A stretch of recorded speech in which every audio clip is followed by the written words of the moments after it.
네, 진행을 하겠습니다. 안녕하십니까.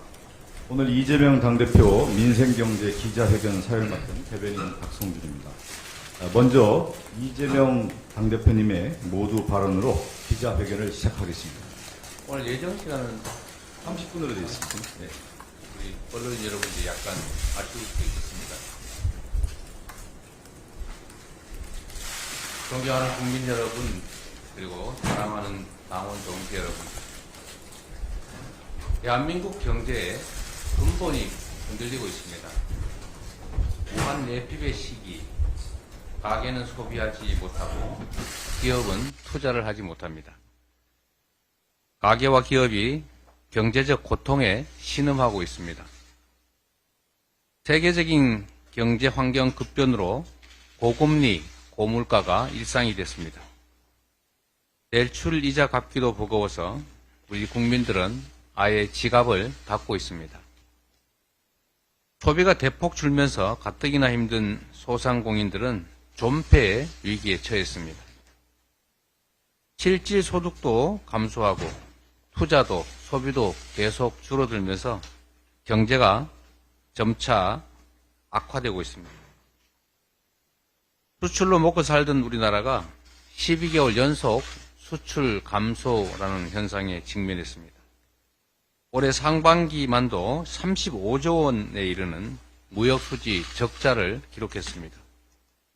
세계 5위권의 수출 모범생이 이제 208개국 중에 200위라고 하는 황당한, 정말 납득하기 어려운 상황으로 떨어졌습니다. 국가 부재, 재정 공백. 국가가 무엇입니까? 국가는 국민의 생명과 안전을 지키고 국민의 더 나은 삶을, 그리고 국가의 더 밝은 미래를 책임져야 하는 것입니다. 지금 우리 국민들은 경제를 살려달라라고 절규하는데 윤석열 정부는 건전재정이 중요하다라고 말합니다. 정부가 어떻게 가계와 기업 고통에 이렇게까지 무감각할 수 있는지, 또 기본적 경제 논리에 무지할 수 있는지 이해가 되지 않습니다. 경제의 3주체라고 하는 가계, 기업, 정부 중에서 가계와 기업이 타격을 받으면 정부가 나서서 소비와 투자를 증대시켜 경기를 부양하는 것입니다. 민간 경제가 과열되면 정부가 증세라든지 이자율 통제와 같은 재정정책, 금융정책을 통해서 경기를 안정시킵니다. 이게 정부가 하는 조절 기능 아닌가 싶습니다. 그런데 윤석열 정부는 호황이든 불황이든 오로지 건전재정만 매달립니다. 경기 불황으로 수입이 줄었으니 이제 더 허리띠를 졸라매라고 합니다. 허리띠를 졸라매라고 할 게 아니라 이럴 때는 경제 회복을 위해서 정부의 역할을 확대해야 합니다.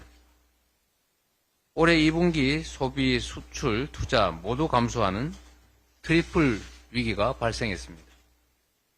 소비가 전 분기보다 줄어든 것은 금융위기와 코로나19 이후에 처음이고, 트리플 위기를 맞은 것도 97년 IMF 위기, 그리고 2008년 금융위기 이후에 처음입니다.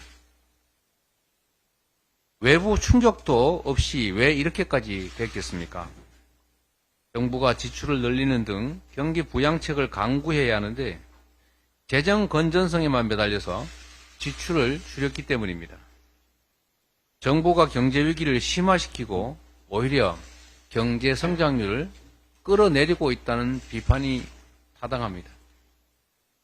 2% 초반대로 예상되는 내년 경제 성장률은 반도체를 포함한 IT 경기 회복이 전제입니다. 하지만 우크라이나 러시아 전쟁에 이어서 중동 전쟁까지 불확실성이 더 커졌습니다. 비관적 전망이 점점 고개를 들고 있습니다. 상저하고를 기대했다는데 문제는 내년이 더 걱정입니다.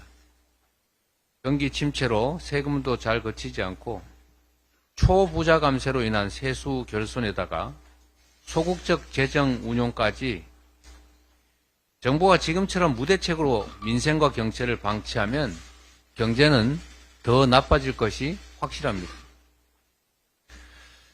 국민 여러분, 세계경제 재평과 침체의 시기에 경제 3주체의 대응은 과거와 달라야 합니다.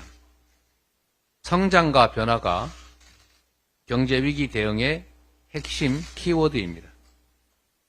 지금 우리 가게와 기업 모두 극심한 고통을 겪고 있습니다. 잘 살든 못 살든 대다수 가게의 실질소득이 줄었습니다. 가계부채는 국내 총생산 규모를 넘어섰습니다. 기업들 또한 원자재 가격 상승 그리고 부채 부담 때문에 중소기업은 물론이고 상장법인들까지 실적이 40% 넘게 감소했습니다. IMF는 최근 경제 전망에서 미중 디리스킹의 최대 피해국은 한국이다. 최악의 경우 GDP의 10% 이상이 감소할 것이라고 경고했습니다. 참고로 IMF 위기 때 감소분은 6.7%였습니다. 미국과 유럽은 중국과 대립하는 것처럼 보여도 실질적으로는 경제 협력에 적극적으로 나서고 있습니다. 정부 정책이 수출 시장의 혼란을 야기하고 있는 이 현실도 반드시 바꿔야 합니다. 정책 우선순위를 조정하고 위기 극복 방안을 총동원하면 3% 성장률 회복 얼마든지 가능합니다. 정부가 나서야 합니다. 성장률 3%를 달성하려면 경제를 회복시킬 쌍끌이 엔진이 필요합니다.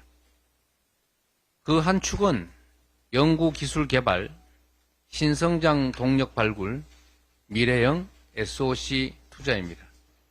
그리고 또 한 축은 총수요 부족을 개선하기 위한 소비 진작입니다. 생산물 시장의 소비자이자 생산 요소 시장의 공급자인 가계에 대한 적극적 지원이 필요합니다. 경기 침체 때문에 어려운 분들은 돈을 쓰고 싶어도 쓸 돈이 없습니다. 필수적인 소비조차 줄여야 하는 상황입니다. 소비 축소가 경기 흐름을 악화시켜 더 큰 경기 침체를 불러오지 않도록 실질소득 증대 그리고 양극화 완화에 정책 역량을 집중해야 합니다. 자영업자의 대출 이자를 포함한 가계부채 문제는 우리 경제 전체의 목줄을 누르고 있는 시한폭탄 같습니다. 이 위기를 방치하면 언젠가는 터질 수밖에 없습니다. 가계와 기업은 모두 자기 몸보다 더 큰 부채에 눌려서 숨이 막힙니다. 반면에 정부 부채는 비교적 양호한 편입니다. 정부가 이 빚 부담을 나눠 지지 않으면 가계와 기업이 그대로 주저앉아서 우리 경제를 회복 불능의 상태로 몰아넣을 수가 있습니다. 전기 가스 비용 부담만으로도 숨이 넘어가는 자영업자들도 살려야 합니다. 주거나 일자리 모든 면에서 자립이 어려운 청년들의 부담도 대폭 덜어주어야 합니다. 존경하는 국민 여러분, 선진경제 문턱인 지금 기술 초격차가 어느 때보다 중요합니다. 산업의 쌀이라 불리는 반도체가 우리 경제에 눈부신 발전을 가져왔듯이 지금은 미래를 내다보며 연구개발에 집중 투자해야 합니다. 자원이 부족한 우리나라에서 국민들의 교육열이 지금의 경제 성장 성과를 가져왔습니다. R&D가 저성장을 막고 생산성을 높이는 핵심적 방안이라는 사실을 다시 깨달아야 합니다. 안타깝게도 정부는 제대로 된 논의도 없이 3일 만에 R&D 예산을 일률적으로 삭감해버렸습니다. 지난 6월 국가재정전략회의에서 대통령의 호통 한마디에 증액하려던 본래 예산안이 사라져버렸다고 합니다. 늘려야 할 R&D 예산을 일괄적으로 줄이다 보니 전기세를 감당 못한 한국과학기술정보연구원이 한때 슈퍼컴퓨터 가동을 중단하기도 했다고 합니다. 연구개발은 장기과제가 대부분인데 이번 삭감으로 이미 소요된 예산은 허공으로 날아가게 됐습니다. 각종 연구의 매몰 비용을 생각하면 이번 R&D 예산 대폭 삭감은 절약이 아니라 낭비입니다. 치명적인 패착입니다. 땜질식 경제 처방을 할 게 아니라 이런 때일수록 연구 개발을 통한 기술 혁신이 더욱 중요합니다. 3차 산업혁명을 넘어 미래 기술 개발과 미래 산업 환경 조성에 능동적으로 앞서 나가야 합니다. 인공지능 로봇을 뛰어넘는 새로운 성장 동력을 우리가 먼저 만들어가야 합니다. 6세대 이동통신, 인공위성과 우주기술에 대한 국가 차원의 투자로 성장의 기회를 적극적으로 모색해야 합니다. 하지만 올 상반기 벤처 투자액은 전년 동기 대비 무려 42%가 감소했습니다. 벤처 스타트업 숫자도 23% 가까이 감소했습니다. 전체 기업의 작년 청년 고용은 줄었는데 벤처 창업 기업의 고용은 늘었다는 점을 눈여겨봐야 합니다. 벤처 투자가 그만큼 고용에 중요한 역할을 한다는 뜻입니다. 우리 당은 대선 때 모태펀드 예산 확대를 통한 벤처 투자 10조 원 달성을 공약하기도 했습니다. 올해 기준 모태펀드 예산은 중기부 3,135억 원인데 이걸 2배 이상 확대해서 창업뿐만 아니라 세컨더리 그리고 스케일업에 더 투자하는 등으로 벤처 스타트업을 활성화해야 합니다. 지금의 위기를 극복하고 빠르게 경제를 회복하려면 인프라를 새롭게 구축해야 합니다. 미래형 SOC 투자가 절실한 때입니다. 코로나 위기에 디지털 인프라 같은 사회 경제적 기반 시설이 잘 갖추어진 나라들은 상대적으로 피해도 적었고 회복도 빨랐다는 사실을 명심해야 합니다. 제조업 강국에서 이제는 디지털 에너지 강국으로 전환해야 합니다. 재생에너지 산업 기반은 과거 산업화 시대에 항만, 철도, 고속도로만큼 중요합니다. 재생에너지 산업 기반으로서 전국적인 지능형 송배전망 등의 인프라 구축이 필요합니다. 아리백 특구 지정, 또 아리백 산업단지 같은 국내의 재생에너지 산업 활성화가 바로 그 답입니다. 주요 선진국들은 재생에너지 비중과 관련된 투자를 확대하고 있는데 우리나라는 재생에너지 비율이 OECD 38개국 중에 꼴찌, 그것도 아주 낮은 압도적 꼴찌입니다. 그런데 정부는 재생에너지 목표조차 하향 조정했습니다. 국내 주요 기업이 아리백 달성을 선언했지만 정부는 이를 위한 규제 완화는커녕 도리어 허가 기준 강화 등의 규제를 추가로 내놨습니다. 이렇게 되면 재생에너지 산업 기반을 잠식하고 수출 대기업들의 경쟁력이 약화됩니다. 결국 재생에너지가 풍부한 지역으로 생산시설이 유출되는 건 아닌지 심각하게 우려됩니다. 이미 재생에너지 부족에 따른 생산시설의 유출이 현실화되고 있기도 합니다. 재생에너지 목표를 상향하고 관련 예산을 최소 2022년 수준으로 증액해야 합니다. 존경하는 국민 여러분, 양극화가 심화되고 실질소득도 감소하는 지금이야말로 성장이 중요합니다.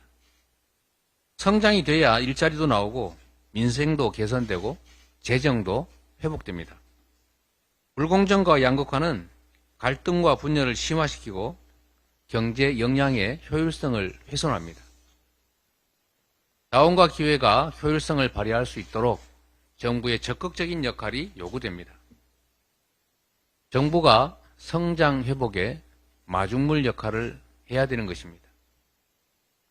이미 소득 지원과 지역경제 활성화라는 이중 지원 효과가 증명된 지역화폐, 이 지역화폐를 통해서 신속하게 내수를 회복하고 지역경제와 골목경제를 살려야 합니다.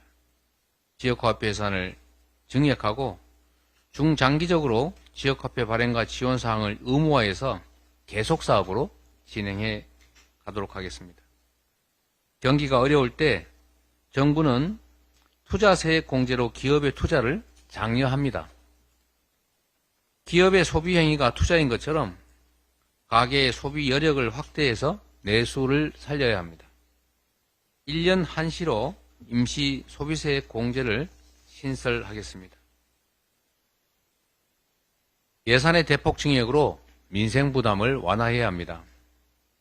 가계의 절반이나 실질소득이 줄었습니다. 국민들의 절반이 전년도보다 쓸 돈이, 즉 실제 쓸 수 있는 돈이 더 줄어들었다는 것입니다. 청년 백수 126만 명, 이 고양시 전체 인구보다 더 많은 청년들이 졸업을 하고도 일자리를 구하지 못하고 있습니다. 공깃밥이 2,000원, 삼겹살 2만원, 물가는 천정부지로 계속 오릅니다. 정부가 할 수 있는 모든 일을 다 해야 할 때입니다. 우리나라 일자리의 99%가 자영업 그리고 중소기업에서 나옵니다. 그런데 이 중소기업과 소상공인들의 폐업이 속출하고 있습니다. 특히 어려움에 처한 소상공인의 가스 전기요금 부담이 매우 큽니다. 그 부담을 완화하겠습니다. 정부가 얼마 전에 코로나 이후에 고통받는 자영업자 대책을 발표했습니다. 지금이라도 입장을 바꿔서 다행이고 그리고 함께 협력하겠다는 말씀을 드립니다. 그런데 턱없이 부족합니다. 소상공인 대출 잔액은 1,000조 원에 이르고 있고 그중에 절반 이상이 코로나 대출입니다. 다른 선진국들은 코로나 위기 대응을 위한 재정 부담을 정부가 떠안았는데 우리나라는 그 부담을 대부분 민간 영역 자영업자들에게 떠넘겼습니다. 여야 모두가 코로나로 인한 피해를 책임지겠다고 공언했는데 실제로 진행된 것은 없습니다.